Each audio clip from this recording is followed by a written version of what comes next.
Hello everybody, I'm here with my second video on my new YouTube channel, MCJGP. Today, I just see a random challenge here from Desxifrat, 5-0 Blitz rated. Let's do this, good luck.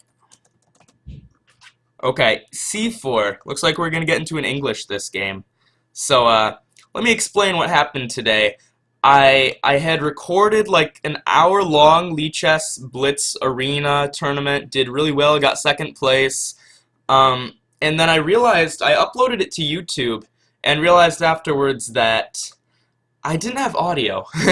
I had forgotten to turn on my audio in OBS before recording, so yeah, that was a little bit of a problem. Removed that video and started over, so that's why this upload's getting out a little bit late, so anyways. This is all normal stuff. A lot of people call it like a reversed Sicilian because instead of like e4, c5, it's c4, e5. But they're actually entirely different games. Oftentimes this is a lot more of a slower game than the Sicilian is a lot more of a sharper tactical game. I know one thing black usually does here is just go back to b6 with their knight. I don't like doing that. I like having this knight in the center here. d4, striking out right away. Okay. What can we do about that? We can take it either way. We can't really push it. And I don't know if we really want to defend it. I think taking it is the way to go here. Knight takes, knight takes. Yeah, his bishop's getting opened up a little bit. But I have been in this position before.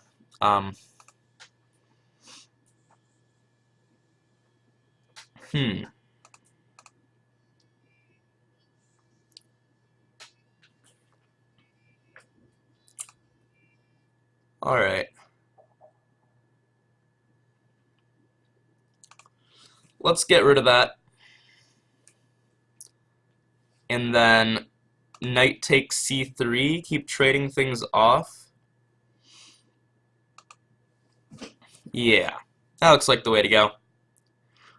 This endgame, yeah, might be a little dry, but both sides have bishops. Yeah, so I have to deal with both the threats of bishop takes b7 and queen takes g7 here. Sorry about my dog, he's loud sometimes. So we can go bishop f6, take care of the first threat, attacking the queen, and then once the queen moves, wherever they go, then we might be able to respond to the other one. Right, but let's think about it. Bishop f6, they go like queen b4. They're hitting this pawn two different ways. I don't know if I can defend it then. I might have to do something silly looking like rook b8 there. So I'm also wondering, is queen takes g7 really a threat? I can always go bishop f6 in response to that. With this queen, they can escape to h6. I might get some counterplay for that, yeah. So what about like c6 here? Like c6, if they take this pawn, throw in bishop f6, queen h6, like queen to e7 maybe. Try to get castled on the next turn and it's an idea. I could also, another idea I have is I could just castle now, and if bishop takes b7, rook b8, they move their bishop back, and then like bishop f6, and I might have play against this diagonal and this file. That actually seems pretty promising, and my king gets safe, so that's my priority. Okay, so he just throws in bishop f4, hits this. Now I think I'll take my chance to go c6. Yeah, save my pawns. Okay, rook d1. Should probably move our queen out. b6 looks like the natural square. Yeah, so I'm trying to think of whose bishops here are better. His bishop's staring at me like, down these diagonals. I might be able to work around that, though. Right, this bishop is kind of staring at a wall. I have these pawns kind of, defending each other pretty well. This bishop, yeah, I can probably work around that. Bishop e5 looks kind of annoying. He's hitting g7 here. What do I do about that? Well, one thing I could just go bishop to b4. Could also go f6. f6 looks undesirable. Um, let's throw in bishop b4, ask this queen a question where it wants to go. It doesn't have very many good options. Like f3 maybe? I think this is the good way to get out of this threat. Yeah, queen c2, now I can probably go rook d1.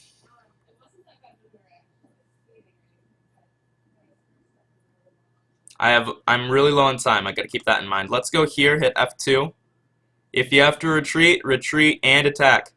And the other thing, a3 opens up this, bishop b3.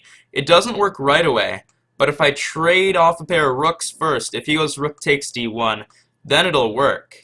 Yeah, it didn't work right away because bishop b3, he can force a trade of rooks first, and then save his queen. But if you trade a pair of rooks first, now there's no rook takes d8 or anything like that. This should be winning in exchange. So yeah, every time you move a piece or a pawn, you're undefending certain squares, right? When he goes a3, he undefends b3, and I can take advantage of that with that tactic there. Let's go rook d8, just claim the open file.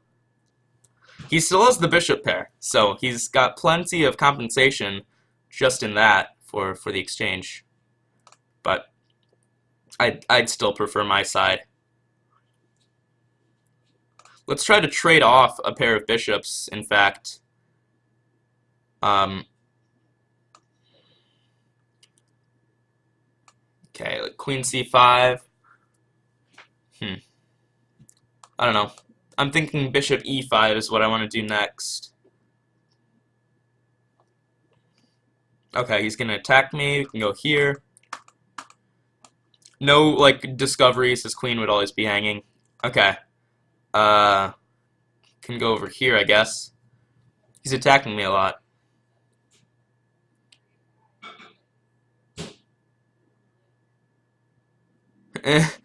Okay.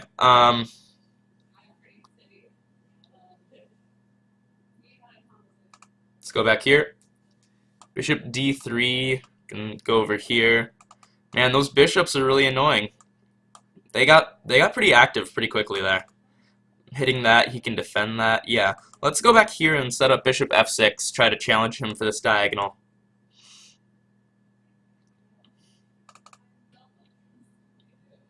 I think I'm still fine. 34 seconds though. He's draining my clock. With every move he makes, my clock goes down a little bit.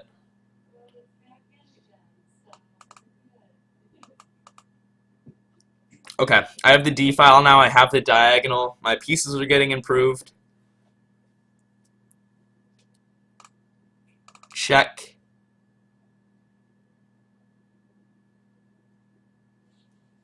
Let's go here now, try to trade the queens if we can. Queen to a4, is that what he's gonna go for? Queen to a4, maybe queen b1, and that bishop's kinda awkward. Yeah, this is definitely a bad piece. In fact, it's almost trapped if we can just attack it.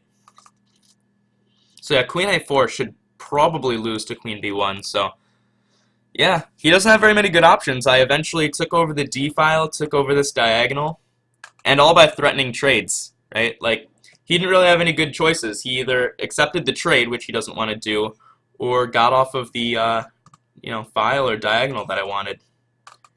Yeah, queen a2, now we can force this trade here.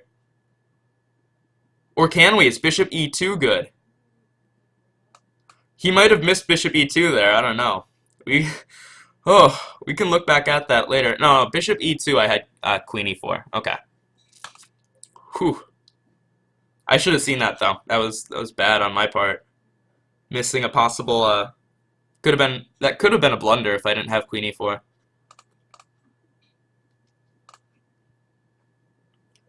Okay. Back rank issues, gotta watch out for those. Good thing I cover all these diagonals. He's getting in time pressure with me. I'll take this now. F-pawn's pinned. I'm hitting F2 twice now. He has to defend it with something like that. Yeah. let's attack the queen and give our king some space to breathe.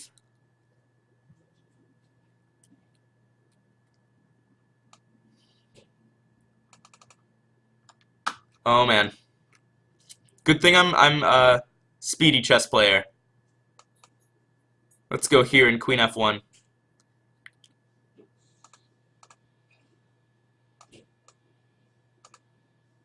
Whew. Wow. Good game. Desxifrat. Desxifrat. I think this is winning at the end here, but wow, incredible. Okay, let's go into analysis. Here, see what happened. Computer analysis already in progress. Alright, so c4, e5. This is all normal development. d5, trade these, bishop g2. Yeah, this is all fine. Yeah, I go bishop e7. The main line is knight to b6. That's about all I know. Yeah, and then d4. It wants me to trade here right away. I thought, you know, I didn't want to do that for some reason. I thought it just supported his center even more, but, you know, I don't want to give up my center pawns was my thought, but it's probably fine, right? Because I have the wing pawns. Eh. Whatever. Just not my style, I guess. 4 mistakes. Wow. No inaccuracies, but 4 mistakes. I wonder where those were. Okay. Looks like we played 18 moves, or 17 moves here of pretty good play. It says it's equal. Yeah, I can agree with that. Pretty equal pawn structure. Equal material. Not even a bishop for knight imbalance or anything. But bishop b4 likes me a tiny bit. Yeah, so this was the tactic. Yeah, they have to take with the queen here, which I thought might have been undesirable. Yeah, I was looking at this. I didn't know if it worked. I guess the computer agrees that it does work. Yeah, this is what I would have gone here. It wins a pawn. The idea is that he can't really take it because queen takes e3 would fork his king and bishop, and he would go down 2 pawns in that variation. Definitely doesn't want to do that. Yeah, so he has to choose between 2 undesirable options here. Queen takes d1 falls to this tactic, and rook takes d1 falls to this tactic. Yeah. So this is how the game went. It says queen to f5 is fine for him. And then if I take here, oh, okay. I see. So he's going to give up a full rook, but in exchange he gets a lot of play. Yeah, and I think it gives me just like a little bit of an advantage here. Not a big one though. Yeah. Takes. And I have to give up my rook to not get mated. I get this.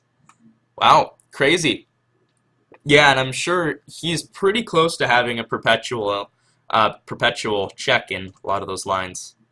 But yeah, when these bishop pairs are on the board, when everybody has bishops, definitely crazy attacking possibilities. So yeah, this would have definitely been active, but especially in a blitz game, I can see why they wouldn't go for that, giving up a full rook, because you can't really analyze if you can get away with that, right? It's hard to figure out if bishop e4 is enough compensation for giving up a full rook. But yeah, crazy lines. But yeah, after he goes queen d2, he's definitely on the worst side of things here. And I held my advantage for the rest of the game. Took me a while to improve it though. Yeah, I grabbed the d file. He goes here. Yeah, I missed this bishop takes e3 here. I looked at it in that other position after queen takes d1, but I don't know why it wouldn't have worked here. Definitely, yeah, this was the way to go. So yeah, my mistakes in this game were all just missing bishop takes e3, so that's understandable. Okay, bishop d6, just trying to trade, and yeah, sure, my queen got kicked around here a lot, but whatever, I can always just escape from those attacks. So yeah, what I did here, I think here, like, it's -1 for black, which is good for black, but it's kind of hard for me to break through, so what I need to do is I need to threaten trade. So I go bishop e7. My whole idea is I just want to go bishop f6 and try to challenge him for this diagonal here. So yeah, I go here, and he's left with not very good options. He either trades with me, right? Or he steps off of the diagonal. And this, yeah, brings his bishop to a bad spot. So I've improved my bishop, made his bishop become worse. Okay, queen g6, same story. He either trades queens with me, which would be to my advantage, trades when I'm up in material, or he gets off this diagonal and gives me the diagonal. Neither of those he wants to do. So, yeah, now I can bring in my queen a little bit, queen d3, threaten more trades. Yeah, so I'm improving my pieces and threatening trades. Yeah, so the computer says here he should trade, but he's -3, so... And after bishop c3, yeah, the thing is, I thought bishop e2 was really good for a second, and then I realized just check here. Yeah, and this is fine for me. But, okay. And then, yeah, I didn't actually get to win the game, but yeah, after queen takes e3, his queen really has to stay defending f2 so that he doesn't get mated. And if his queen is stuck to defending f2, there's not really much he can do. Yeah, this is how the game went. g6, queen f6, queen e2. Oh, I could have just taken a free pawn. Whatever. And, yeah, he's getting mated here. It says mate in 8. Let's look at the line. King to g4, queen e2, f3. I can pick up the bishop, yeah. So, definitely winning at that point. Okay, well, good game, Desxifrat.